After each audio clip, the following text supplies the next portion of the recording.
नानक जी का एक प्रेमी था, वो ऐसे ही सत्संग में बैठा था। सत्संग खत्म हुआ तो उसने जाकर नानक जी से पूछा कि नानक जी, मुझे एक बात बताइए, आपने मनुष्य जीवन पर बहुत बड़ा ज्ञान दो संदेश के माध्यम से दिया, तो मुझे एक बात समझ में नहीं आ रही, उसका मुझे आप जवाब दो कि ये मनुष्य शरीर का मूल्यांकन क्या है। आखिर में ये मनुष्य शरीर को आप इतना महत्व क्यों दे रहे हो, जरा विस्तार से मुझे आप समझा सकते हो। तब नानक जी ने कहा कि बिल्कुल। तो उन्होंने कहा कि रुको।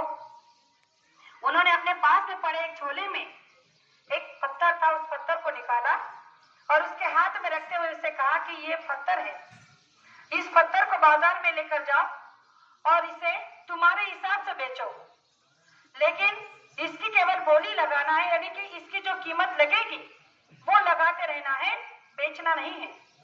और आखिर में इसे मेरे पास लेकर आना है, तो मैं तुम्हें तुम्हारे सवालों का जवाब दे दूंगा। अब उस सत्संगी ने जैसे ही उन्होंने पत्थर उसके हाथ में रखा, उस पत्थर को लेकर बाजार में चला गया। पत्थर को लेकर वो प्रेमी बाजार में गया तो सबसे पहले वो सब्जी वाले के पास गया। सब्जी वाले से कहा कि इस पत्थर के बदले में आप मुझे क्या दोगे। तो उसने उस पत्थर को हाथ में लिया, देखा कि ये कोई चमकीला पत्थर है, इसका क्या मोल दूं, क्योंकि उसे उसका महत्व पता नहीं था। तो उसने कहा कि एक बोरी आलू दूंगा। अब वो सोचने लगा कि इस पत्थर के बदले मुझे एक बोरी आलू मिलने वाले हैं, तो थोड़ा आगे जाकर पूछते हैं। फिर आगे फल वाले के पास गया, फल वाले से पूछा कि इस पत्थर के बदले में आप मुझे क्या दोगे।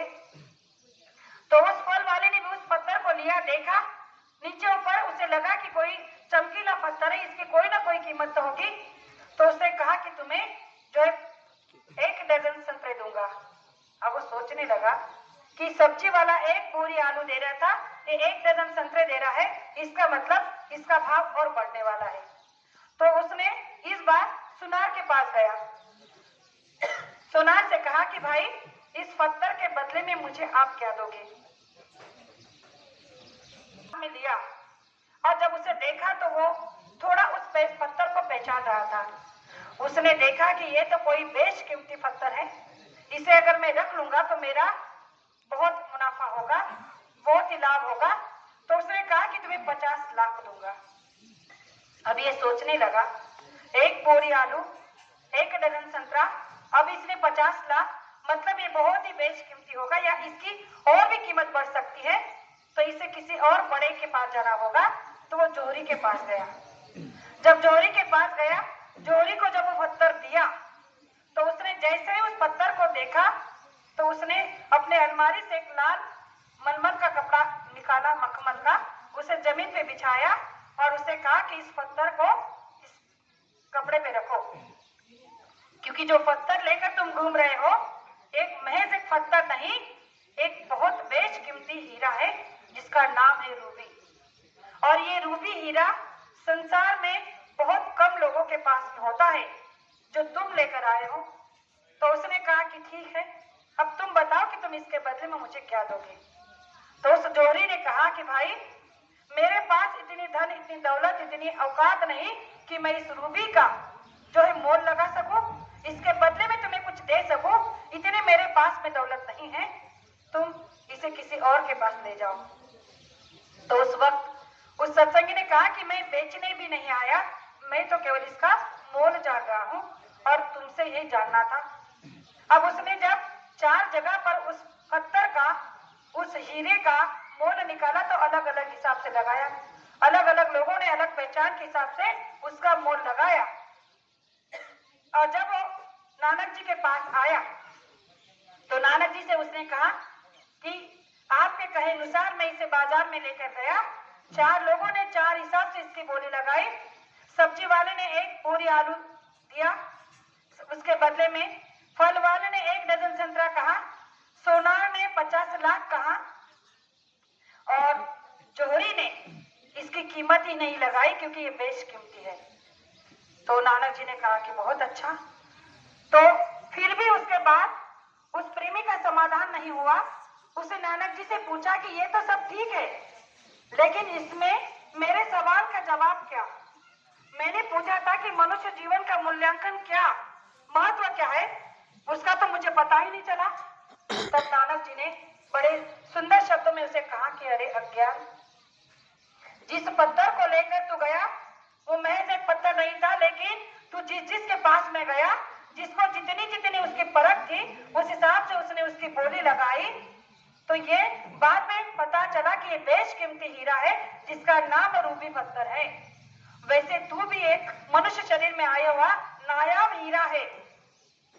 तू भी इस मनुष्य शरीर में आया हुआ एक नायाब हीरा है जिसकी कीमत तुझे खुद नहीं पता, लेकिन तुझे तेरी कीमत बताने वाला भी इस संसार में है। लेकिन तू जैसे जैसे जिन जिन लोगों के पास में जाएगा, वो उनकी कुव्वत के हिसाब से तेरी बोली, तेरा महत्व, तेरी कीमत लगाएंगे। लेकिन तू किसी ऐसे जोहरी के पास जाएगा जो रूहानी दौलत को बांटता हो और रूहानियत की दौलत को लेकर बैठा हो, वो जोहरी तेरी सही मायने में कीमत लगाएगा और तू भी उसी दिन इस रूबी की तरह नायाब हीरा इस संसार में कहलाया जाएगा। तो प्रेमियों, उस प्रेमी को नानक जी ने बड़े सुंदर शब्दों में कहा कि ये मनुष्य शरीर उस नायाब हीरे से भी अनमोल है जिसकी बोली, जिसकी कीमत इस संसार में कोई जोहरी नहीं लगा सकता, कोई सुनार नहीं लगा सकता। लेकिन इसकी परख ऐसे महात्मा जो बाबा जय गुरुदेव जी महाराज जैसे जोहरी इस संसार में बनकर आए हैं, और उन्होंने इस मनुष्य शरीर का भेद बताकर हम आप लोगों को जो आत्म साक्षात्कार करने की कमाई का रास्ता दिया है, उस रास्ते के जरिए इस हीरे को परखने की कीमत बताई है। और उन्होंने कहा कि जो नाम का दान आपको मिला है उसका आप रटन करो, सुबह शाम भजन करो।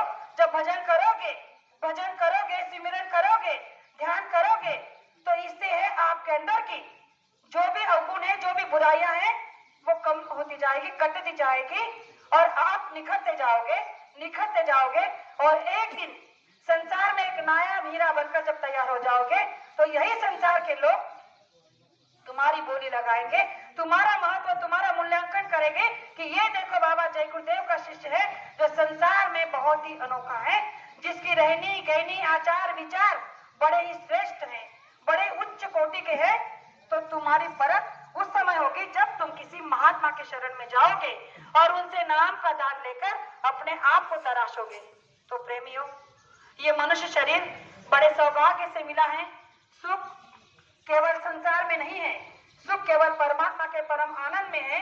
तो उस आनंद को पाने का रास्ता केवल ऐसे सच्चिदानंद के पास में होता है, जो इस समय के, इस युग के मसीहा बाबा जय गुरुदेव जी महाराज हैं, जो आमतौर पर एक मनुष्य शरीर लेकर आए हैं, मानव तन धारण कर आए हैं, और उन्होंने इस मानव तन में आते ही हम सभी का मानव तन रिजर्वेशन कर दिया और कहा कि जब आपको नाम का दान मिलेगा और इसके बाद में आप जब रिटर्न करोगे, ध्यान भजन सुमिरन करोगे, तो आप संसार में बड़ा नायाब तरीके से आपकी पूजा अर्चना होगी, आपका महत्व संसार में होगा।